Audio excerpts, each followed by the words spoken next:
Hi, everyone. Welcome to this Talks at Google virtual event. I'm Natalie, and I'm on the legal team here at Google.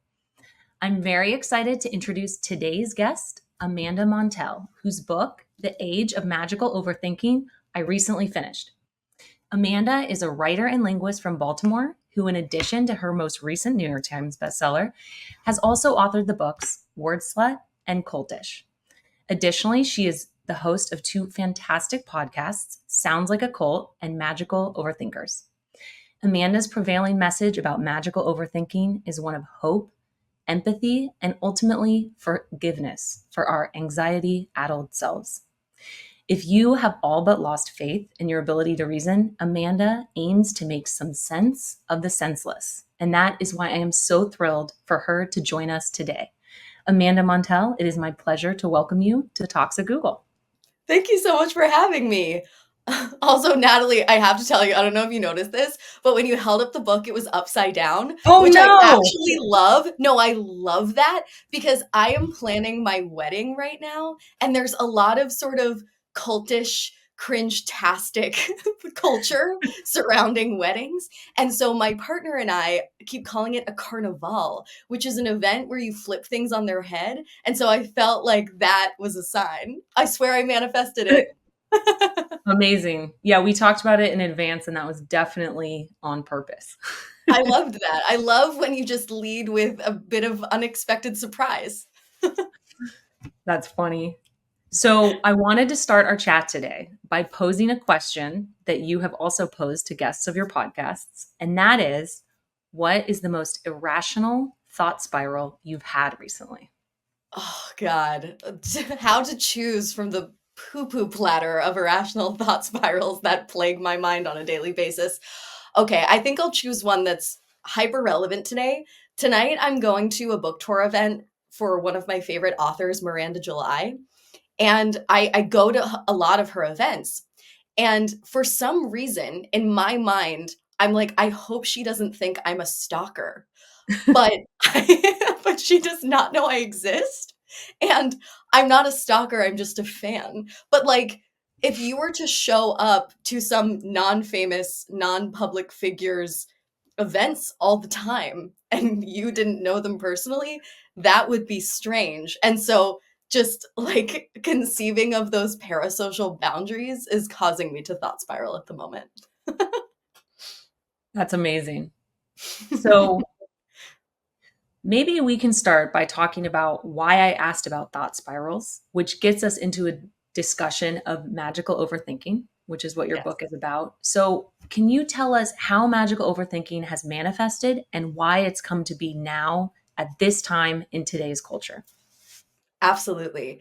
Yes. Well, magical thinking is a concept that some attendees may be familiar with. It's this age old human cognitive quirk, this tendency to think that our internal thoughts and feelings can affect external events. And magical thinking tends to spike during times of crisis when we feel a lack of agency. It helps us, feel like we can reclaim some control over an uncontrollable situation. And that is a typical and healthy and very human coping mechanism. But I've found that while magical thinking is this ancient habit of ours, overthinking feels distinct to the modern age, a product of our innate superstitions and irrational decision making strategies clashing with an excess of information, sort of mass loneliness, and a capitalistic pressure to kind of know everything under the sun. I think with technological advancement, we tend to think that everything is knowable, or that you can just Google your way to any answer and the best fact checker is right between your ears, but that's actually not the case. And so I've found that, our innate cognitive biases, these psychological shortcuts that we've always taken in order to make sense of the world enough to survive it, are really colliding with the culture that we've created. And that's causing us to sort of overthink and underthink all the wrong things. I love that you brought up cognitive biases. In your book, you talk about them being one of the reasons for society's massive head trip. And so I was hoping you could expand on that and how they're impacting society. Yeah. Well, the book was sort of fundamentally inspired by a singular question, which was, why, despite living in the information age, does the world only seem to be making less sense? And why certainly doesn't it feel any better? More information in a way causes things to feel worse and make less sense, which felt paradoxical. And so that had been a question that was living rent free in my head. And then I was researching my last book, Cultish, which is about the language of cults from Scientology to Soul Cycle. So this wide spectrum of groups that we might not all agree are full-blown cults, but at the very least can agree are cult-ish.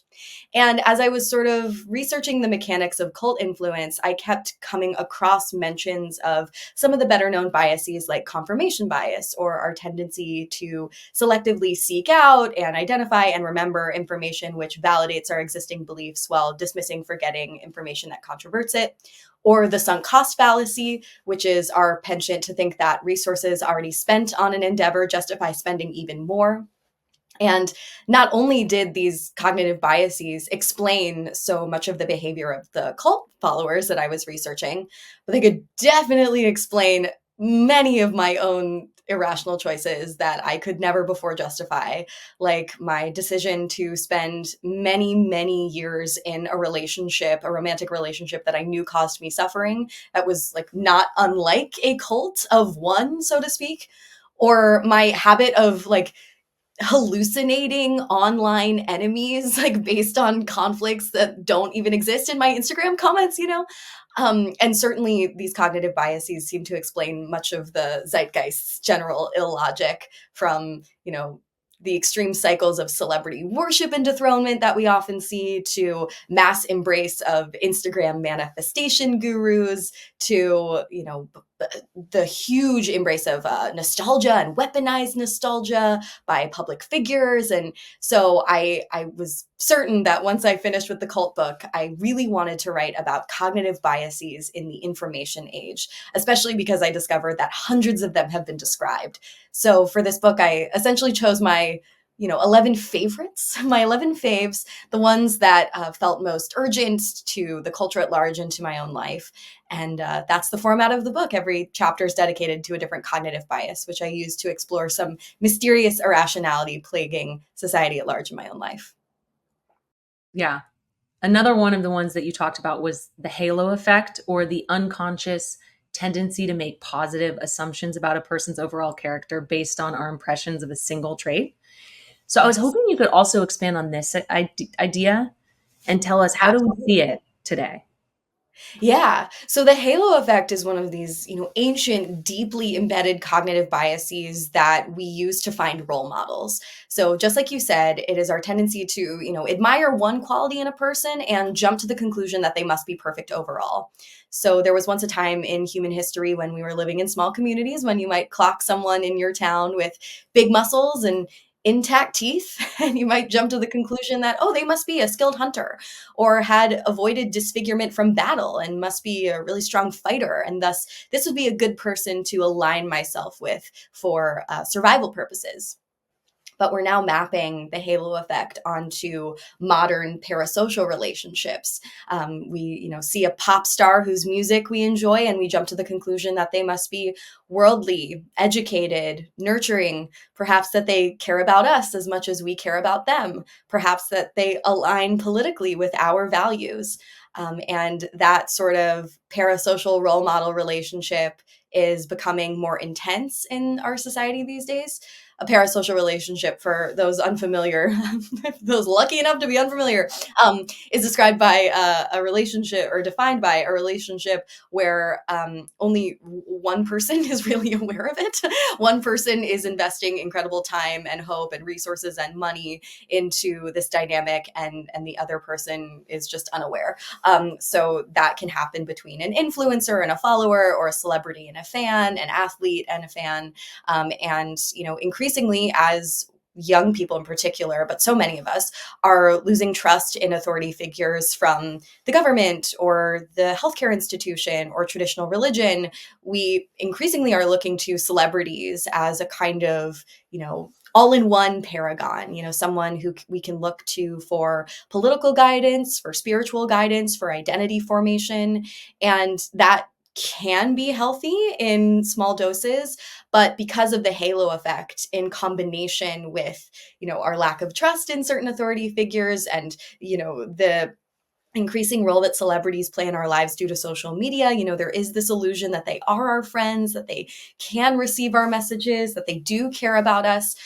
This is causing some seriously brutal dynamics, especially, I think in the past few months, we have noticed a lot of, intense parasocial expectations where many fans assume that celebrities should fulfill this larger than life role in their lives. And when celebrities don't fulfill those expectations, many fans feel the need to punish them, even though there was little evidence to suggest that those celebrities could fulfill those roles.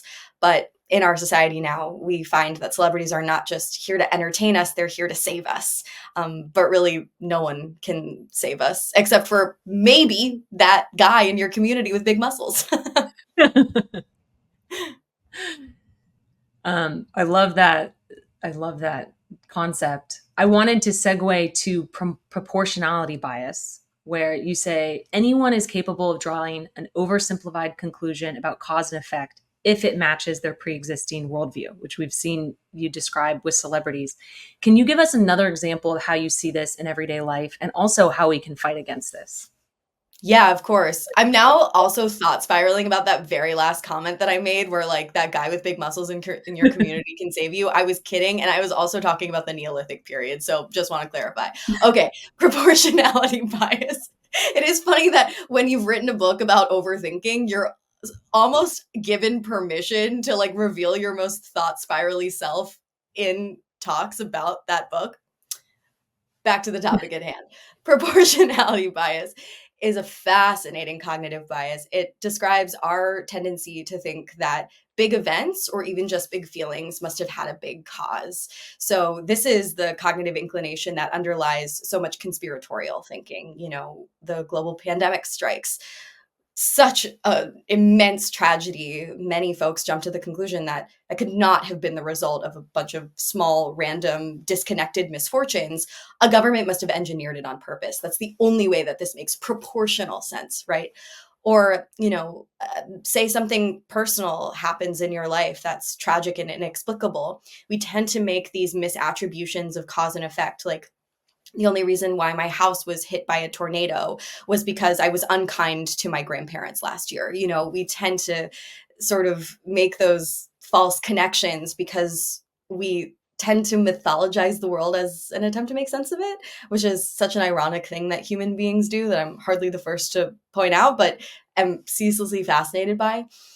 So in this particular chapter of the book, which is called I Swear I Manifested This, I sort of make the point that ideas of manifestation are their own kind of conspiracy theory. They're rooted in this proportionality bias because it's the same misattribution of cause and effect. If, a freak conspiracy theory could transpire because, some evil elite was attempting to control the socio-political order, well, then if you can harness your own thoughts and vision board hard enough and bathe your crystals correctly, then you can bend the universe back in your favor. It's kind of rooted in that same irrationality, but that is sort of inherent to us because we adapted we adapted for a world full of hostile intentions. And so we tend to project, the worst human intentions and develop paranoias surrounding events that really have nothing to do with human intentions or for which there was no intention at all.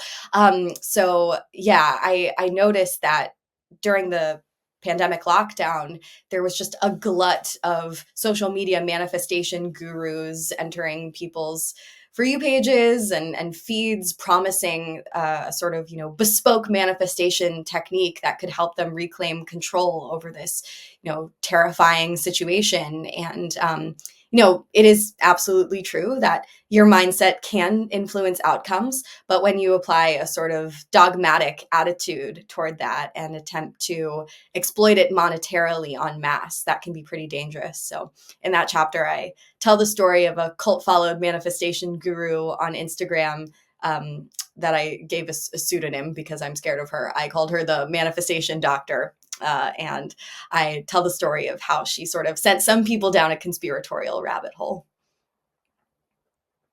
You left us with a cliffhanger. Now everyone has to read the book to hear how Please it do. ends up. So one of my favorite parts of your book was your raw and honest story about the relationship you referred to earlier, where it was with an ex and it was the sunk cost fallacy. And you said in your book, when we find ourselves in the middle of a losing situation, we tend to persevere, telling ourselves that the win we expected is coming any moment now. So, my question for you that I hope we could discuss is, how do we know when it's time to cut our losses? Oh, I truly wish I had a definitive answer. You know, we human beings, it's true, we are so loss averse. We do not enjoy looking our defeats in the eye, and we tend to perform a lot of mental gymnastics to justify our choices, which I would argue is, increasingly becoming dangerous, more and more dangerous as our society's problems become more complex and more abstract. Um, Yeah, in that chapter, I tell a story of how the sunk cost fallacy really informed my decision to stay in this cult-like one-on-one relationship. And I beat myself up for a very long time after I got out of that relationship for being so irrational, until I came upon these studies about how the sunk cost fallacy is so potent and is actually not always that fallacious, seeing as we human beings are intensely oriented toward connection and collaboration. And we are incentivized to want to create a positive impression of our decision making track record. If you make a bad bet on yourself that causes you all this pain and misfortune for years and years, admitting to that can feel very shameful. And I would argue that admitting to that is even more shameful in the social media era, where we're all incentivized to make our lives look like well plotted movies, that the decisions we made 5 years ago were correct for us, and that,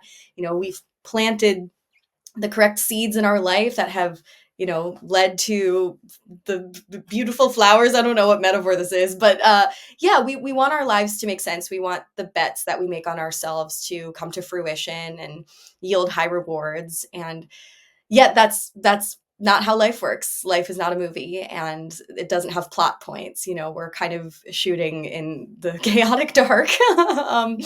And I don't say that to be fatalistic. I'm saying that as a sort of bid for compassion and forgiveness when we end up making choices that we feel like we need to stick by, even though it might be better for our happiness to cut our losses. And so I think cutting your losses, God, when to know. I think that decision you have to pull from a lot of data points. I mean, your intuition is a good data point when you're talking about interpersonal relationships. It's a data point that I sometimes ignore myself, but that is one. And then, of course, paying attention to the attitudes and advice of your close loved ones. I mean, this is a question that I would often get from people with relation to my last book. People would say, how do you get someone out of a cult? Like, I have a family member who's all swept up in QAnon, or, who's steeped in like a new age cultish group. How do I talk to them? And, the truth of the matter is that we're pretty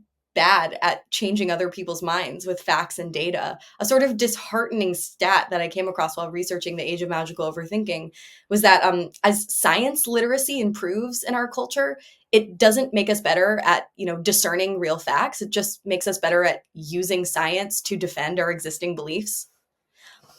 But on a more encouraging note, we are pretty good at changing our own minds.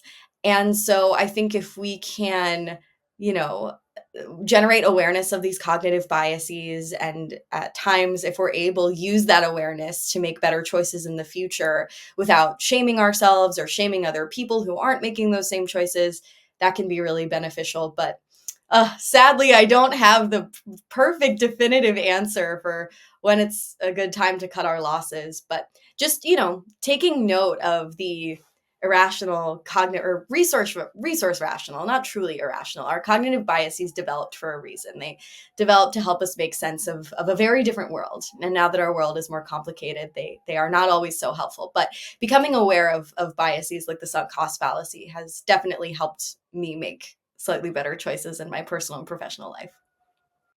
I think that's all great advice. I was also so intrigued by the anecdotes in your books about pop stars comparing themselves to each other and feeling insecure. So you gave the example of Spielberg comparing himself to Scorsese, Prince comparing himself to Michael Jackson, and others. And you go on to say that social comparison is instinctive and at best it aids in identity formation. So I was hoping you could elaborate on this concept further because it's so interesting. Yeah, of course. Yeah. I mean, we human beings have always looked to others in our community for identity formation, for role models. We need other people to figure out who we are, and to survive, and to, develop a set of rituals and values. And this has been the case for a very long time. However, in the digital age, we are now exposed to more identities than is really tolerable for our minds. And this causes us sometimes to descend into a sort of compared despair thought spiral where, the human mind is oriented toward competition and limited resources. I talk about this idea of social comparison and how it negatively affects us in today's society in the context of a cognitive bias called zero-sum bias, which some may have heard of. It's our tendency to think that our tendency to think that another person's gain directly means your loss. And it stems from a time when, someone in your community who is of your same age and your same sex probably would be in material competition with you for food and mates and things like that. But we are now applying those zero sum intuitions onto, currencies and resources like clout and beauty and fame and followers and, other resources that aren't so shallow. But um, yeah, I found that zero sum bias was often discussed, in academic papers in the context of economics, but I couldn't help but notice how directly it applied to social comparison. And, there's so much evidence to suggest that young women in particular are really suffering mentally from the social comparison that platforms like Instagram and TikTok foster. Women in particular are found to make more upward comparisons and downward identifications when they survey their social circle or their illusory social circle by scrolling through their feeds. They will only sort of clock the women they perceive as superior, and they will, just totally ignore the women that they perceive as on their level or inferior. And that habit really sets them up for psychological failure. And I include myself in that demographic. In the past, I would definitely like scroll through my social media feeds and immediately start to feel threatened, ironically, by the women who I had the most in common with and in theory could become great friends with. And so I've tried to push past those zero sum intuitions, and instead of, coming across a woman who has, a chicer bob than mine and better blazers than mine and, more accolades than me, instead of allowing her to sort of colonize my brain and make me feel terrible about myself, because there's no reason for that. Instead, I try to slide into her DMs, so to speak, and make a connection and express a sincere congratulations for her bob. And no, I'm being facetious, but that is sort of an actionable, habit that I've tried to develop, and it's really relieved me of a lot of suffering to, treat women who seem like they threaten me, even though they really don't, as an opportunity for connection rather than competition. But I found, yeah, that even, people at the very, very top of their game, like icons of music and, you've worked with celebrities, people who are extremely accomplished, they are not absolved of these zero sum intuitions. And we really will always find someone to be in competition with, even when no one else is thinking of those people as our competitors. So yeah, when I went to that one dinner party, I was shooketh to learn that Prince always felt threatened by Michael Jackson. And Tom Hanks felt threatened by Daniel Day-Lewis. Like, I would never think to compare them, you know? You've given us so much great advice on this talk. And so I also wanted you to talk a little bit about awe and how this can help us as humans. Yeah, well, there's this one chapter in the book called Time to Spiral, which addresses the cognitive bias, the recency illusion, which is our tendency to think that something is new and thus urgent and worthy of panic just because it's new to us. You know, when we come across a stimulus, historically, maybe a rustling in the bushes, but now a clickbait headline, um, that feels threatening or potentially dangerous, we tend to react to it as if it could hurt us, even if that rustling in the bushes is actually just a little animal that had been there all day, or it's a clickbait headline that was actually, you know, a 5-year-old story that was just refreshed by the people working at the online magazine to, you know, engineer engagement. And, you know, fear and panic are very engaging emotions.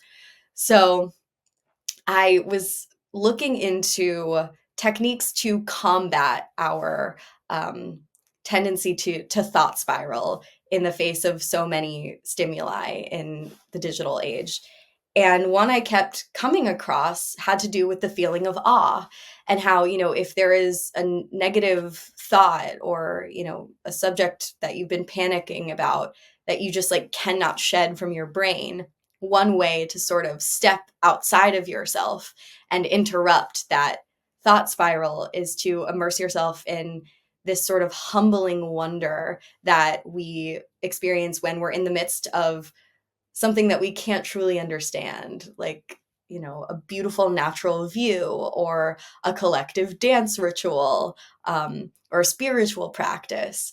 And I cite the work of an awe scholar named Dr. Keltner in the book, as well as some other folks who study subjects that are similar to awe, like the Greek understanding of ecstasy. And, you know, for a long time, we've been trying to get out of our own heads.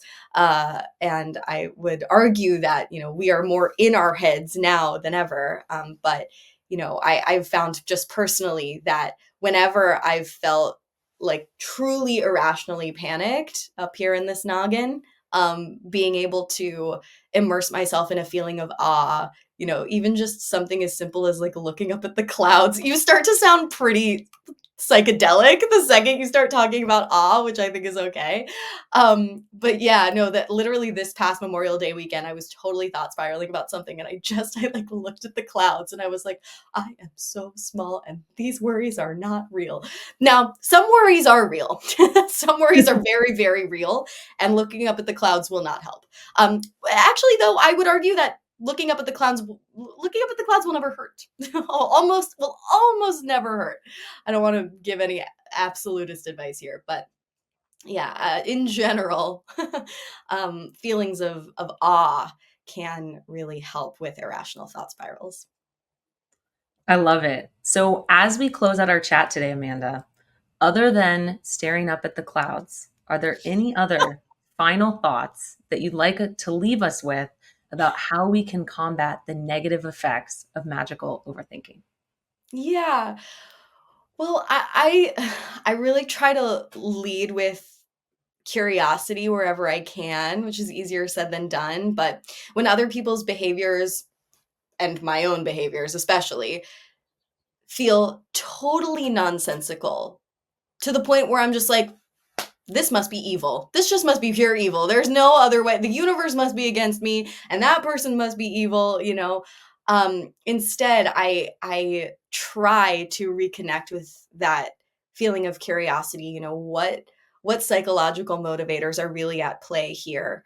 And that has helped me a lot. Writing this book was so healing, because it allowed me to sort of take those frustrations and exasperations and, you know, painful feelings and turn them into, you know, a piece of work that I hope will make other people feel more validated as to why it can feel so hard to exist as a human in the world right now. But in general, I try to use all of this uh, the study of cognitive biases and some of these more, simple back to basics, touch grass kind of nuggets of wisdom as an opportunity to be more skeptical of myself and more compassionate toward others. That's so wonderful. Thank you for joining us, Amanda. Thank you to everyone who is tuning in. This is the book, put correctly. Right side up. Right side up. The Age of Magical Overthinking. It is out now. I highly recommend it. Thank you again, Amanda, for joining us here at Talks at Google. Thank you. Thank you so Thank much. you.